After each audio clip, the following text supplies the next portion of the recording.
जिसमें सबसे पहले बात होगी भारत में होने वाली जनगणना की। तो भारत में जनगणना 2 चरणों में होगी और इसे लेकर केंद्र सरकार ने अधिसूचना भी जारी कर दी है। गृह मंत्री अमित शाह ने घोषणा कर दी है कि भारत की जनसंख्या की जनगणना साल 2027 के दौरान की जाएगी। वहीं गृह मंत्रालय ने सोमवार को जनगणना अधिनियम 1948 के तहत जनगणना और जातीय जनगणना से संबंधित नोटिफिकेशन जारी कर दिया है। देखिए, वैसे तो भारत में जनगणना हर 10 साल के बाद होती है, लेकिन कोविड की महामारी की वजह से जनगणना टल रही थी। लेकिन अब नोटिफिकेशन जारी होने के बाद यह क्लियर हो गया है कि जनगणना का काम जल्द ही शुरू हो जाएगा। वहीं अगली जनगणना 2035 में कराई जाएगी।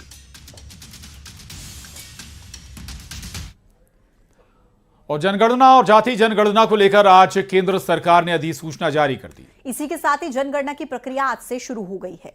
जनगणना का पहला चरण जो है वो 16 जून 2025 यानी आज से शुरू हो गया और ये पहला चरण 1 फरवरी 2027 तक चलेगा। इसके अलावा जनगणना का दूसरा चरण भी कब तक चलेगा वो भी आपको बताएंगे। और 1 फरवरी 2027 से 28 फरवरी 2027 तक ये चरण होगा। साथ ही 28 फरवरी के अगले दिन यानी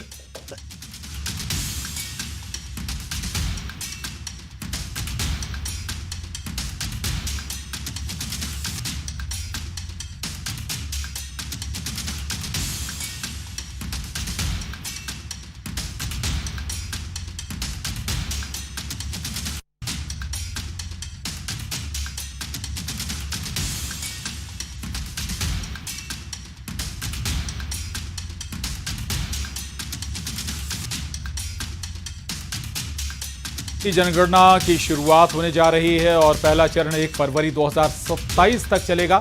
इसके अलावा जनगणना का दूसरा चरण अगर हम जिक्र करें तो 1 फरवरी 2027 से 28 फरवरी 2027 तक दूसरा चरण होगा, जबकि 28 फरवरी के अगले दिन यानी 1 मार्च 2027 को जनगणना और जातिगत जनगणना का आंकड़ा देश के सामने पेश किया जाएगा।